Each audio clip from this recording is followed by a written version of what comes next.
أهلا بيكم. هنعمل مع بعض النهاردة إن شاء الله الجلاش بالكنافة والمكسرات بطريقة سهلة ونتيجة ناجحة جدا. لو أول مرة بتعملي حلويات هتعمليها وبنجاح رهيب. هنعرف في الفيديو إزاي الكنافة والمكسرات يكونوا جايين بين الطبقات كلها، وكمان هنعرف إزاي نعمل شربات مظبوط. وانتوا عارفين أهم حاجة في الحلويات الشرقية الشربات المظبوط اللي يخليها ما تسكرش.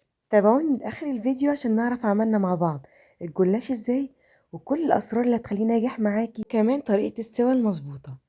أنا هلا أبو بكر لو أول مرة تشوفوني. لو عجبكم الفيديو لايك وشير، وتعالوا نقول بسم الله ونبدأ. أول حاجة طبعا هجهز الشربات. عندي كوبايتين إلا ربع من السكر، وعليهم كوبايتين إلا ربع من المية. السكر قد المية، طبعا الشربات هيكون تقيل.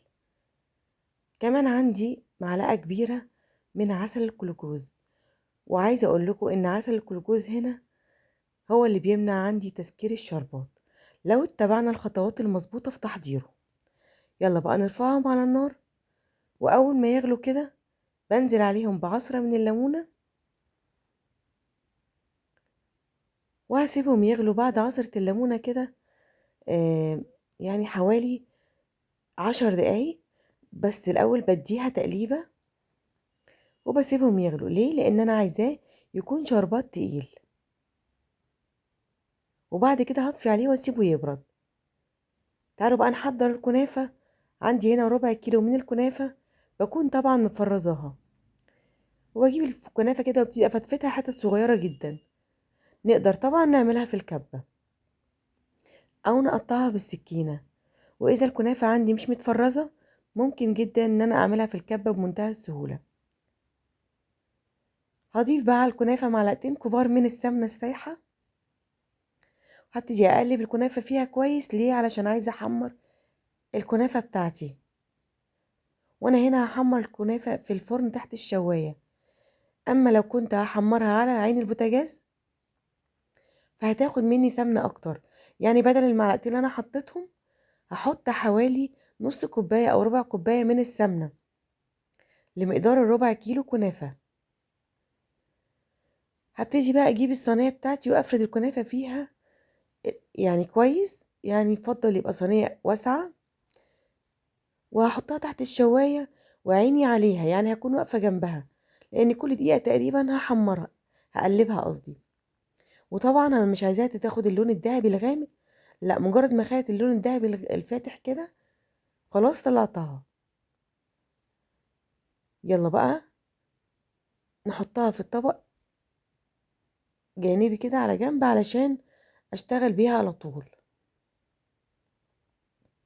خلاص كده الكنافة بتاعتي جاهزة. وكمان عندي المكسرات عندي انا طحناها طحن ناعم، وانا هنا مستخدمة فول سوداني. تقدروا تستخدموا اي نوع مكسرات عندكم.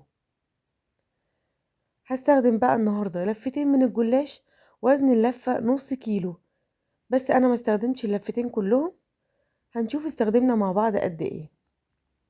هبدأ بقى اجيب ورقة ورقة كده من الجلاش. باخد اول ورقة، وركزوا معايا كويس قوي في ترتيب الورقات بتاع الجلاش وكمان عددهم.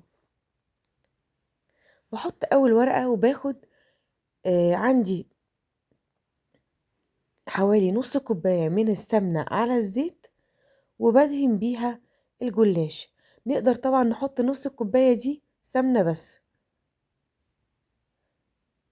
بس بما اننا بنوفر يبقى نص الكوباية سمنة على زيت بس. ما ينفعش ابدا نحط الكوباية كلها او نصها زيت بس. وهاخد تاني ورقة بقى من الجلاش وهبتدي ادهنها كويس قوي بالسمنة. زي ما شفتوا انا بدهن السمنة كويس على كل ورقة الجلاش. طبعا هنا انا عندي الجلاش بس هو جاي لي كده مقسوم نصين يعني. بس طبعا هتكون عندكم ان شاء الله الجلاشة او الورقة بتاعت الجلاش كلها سليمة على بعضها. الجلاش عندي طري ما فيهوش مشكلة، بس هو كان مقسوم من النص. هحط بقى الورقة التالتة وهدهنها سمنة بنفس الطريقة اللي عملت بيها الورقتين الأولانيين. طبعا يفضل جدا ان احنا نجيب الجلاش بتاعنا من عند الكنفاني، يعني ما يكونش مجمد ولا حاجة عشان يكون طري كده وصابح معايا. هدي برضو طبقة كويسة من السمنة، وبكده انا حطيت 3 ورقات من الجلاش، بين كل ورقة وورقة دهنة من السمنة كويسة. يلا بقى نحط المكسرات بتاعتنا، وهنا انا هفرد المكسرات على الورقة كلها، وده اللي هيضمن لي طبعا ان لما بعد كده الف الجلاش تكون المكسرات متوزعة كلها في كل حتة من الجلاش. خلاص فردت المكسرات بتاعتي، هجيب بقى كمان ورقة من الجلاش واحطها فوق المكسرات، وطبعا برضو هديها دهنة كويسة من السمنة.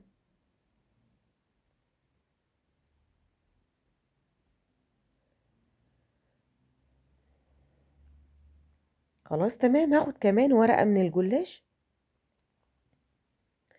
وهنا انا في كل لفة جلاش هستخدم 5 ورقات. في كل لفة، في كل تطبيقة هستخدم 5 ورقات من الجلاش. هظبط الورقة وهديها دهنة من السمنة. طبعا هتقولي احنا لسه ما حطيناش الكنافة، هنحطها حالا. هجيب بقى الكنافة بتاعتي وهسيب حوالي 5 سنتي من الورقة في الأول كده في الطرف، وبعد كده هبتدي أفرد الكنافة. هفردها كده، مش عايزاها تبقى مكلكعة، يعني هبططها بس مش هاجي عند الحروف قوي. ليه؟ علشان هشوف لسه حجم الجلاش بتاعي هيكفي يبقى نفس مقاس الصاج بتاعي ولا لا. تمام كده، يبقى انا استخدمت 5 ورقات. هبتدي بقى الاول اقفل على الكنافه كويس كده واضغط بايدي، وهاخدها بقى الفها، وهنا هتتلف معايا على 3 لفات. مظبوط جدا كده، تمام. يبقى انا اخدت الاول 3 ورقات من الجلاش، وبعد كده حطيت المكسرات او الفول السوداني، وبعد كده حطيت ورقتين وحطيت الكنافه بتاعتي ولفيت. صاج بقى مدهون كويس قوي بالسمنه، وهبتدي اخد الجلاش احطه زي ما انتوا شفتوا كده. انا عندي صاج مقاس 30 في 40، فلفه الجلاش ما جاتش نفس مقاس الصاج، فهبتدي اقص من الاطراف كده، يعني سنتي من الطرف ده مثلا وسنتي من الطرف ده. عشان كده قلت لكم بلاش نحط الكنافه في الاطراف. ويا ريت كمان الفول السوداني او المكسرات بتاعتنا برضو نخلي بالنا ما نحطهاش في الطرف. انا هنا لقيت برضو في حته كده مش مظبوطه مواربه شويه، فبظبطها على قد مقاس الصاج بتاعي.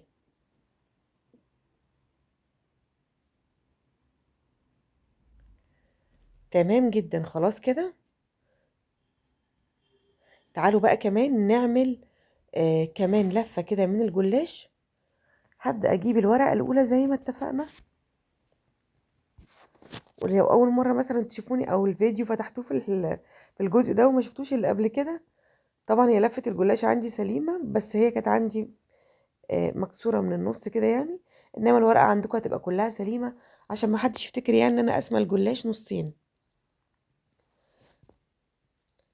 هبتدي اجيب الورقه التانية واحطها وهدهن كويس قوي بالسمنه. بين كل ورقه وورقه من الجلاش دهنه كويسه قوي من السمنه.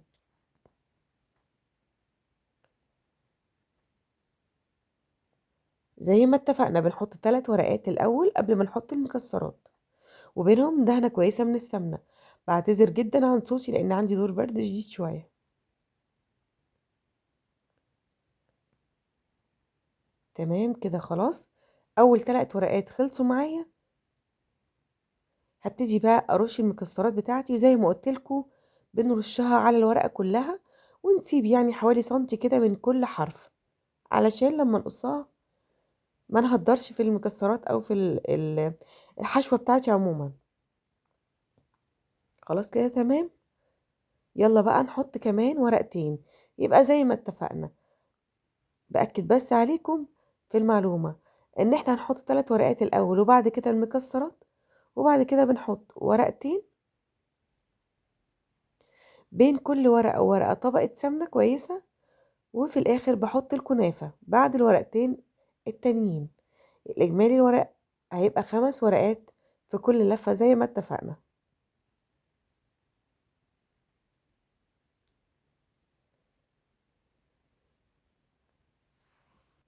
هحط بقى طبقة الكنافة بتاعتي وهفردها زي ما قلت لكم. هسيب سنتي من كل حرف زي ما اتفقنا. هبتدي الف 3 لفات كده زي ما انتوا شايفين. بضغط بسيط على الورقة. هقص طرف الورقة طبعا من هنا سنتي ومن هنا سنتي. كده خلاص الصاج بتاعي جاهز. يلا بقى نقطعها. والتقطيعة هنا عندي انا هقطعها 7 في 8. تقدروا تقطعوها اي تقطيعة انتوا حابينها. يعني تقدروا تقطعوها مربعات، تقدروا تقطعوها صوابع طويلة بالطول زي ما انتوا حابين. بس انا شايفة ان الشكل ده هو احلى شكل للجلاش. خلص الصاج كله. يلا بقى نديها دهنة كويسة قوي من السمنة على الزيت اللي كانوا عندنا. يبقى احنا استخدمنا في الوصفة كلها حوالي كوباية الا ربع من السمنة على الزيت. نص كوباية دهنت بيها طبقات الجلاش بينها وبين بعضها، والربع دهنته على وش الصاج بتاعي. اهم حاجة ادهن كويس بين الفواصل بتاعة الجلاش زي ما انتم شايفين كده. في الوقت ده طبعا انا مسخنة الفرن. هاخد صينية الجلاش بتاعتي وهحطها على الرف الوسطاني. الفرن عندي على درجة حرارة وسط اللي هو 180 لحد ما ياخد معايا اللون الذهبي. هطلعه بقى من الفرن. وطبعا انتوا شايفين الصينية طالعة سخنة جدا والشربات عندي بارد. سامعين بقى الصوت ده؟ ده مهم جدا، اللي هيحافظ على الجلاش مقرمش. الشربات عندي بارد والجلاش عندي سخن جدا. هبتدي اسقيه بالشربات كويس جدا. وكمية الشربات هنا مناسبة جدا جدا للصينية، يعني محتاجناش نصفيه ولا اي حاجة. وبكده نكون عملنا في البيت جلاش ناجح جدا، طعمه ممتاز، شكله جميل، نتيجة مبهرة بجد. محدش هيصدق ابدا ان احنا اللي عاملينه. قلتلكوا في الفيديو ايه اسباب نجاح الجلاش، وايه اسباب ان الشربات بتاعي ما يسكرش ابدا، ويفضل معايا لو الجلاش فضل كده في الفرن مثلا او موجود عندي 3 4 ايام عمر الجلاش ما هيسكر. يا ريت لو استفدتي من الفيديو من فضلك عايزة لايك وشير واشتراك في القناة لو اول مرة تشوفوني. مع السلامة.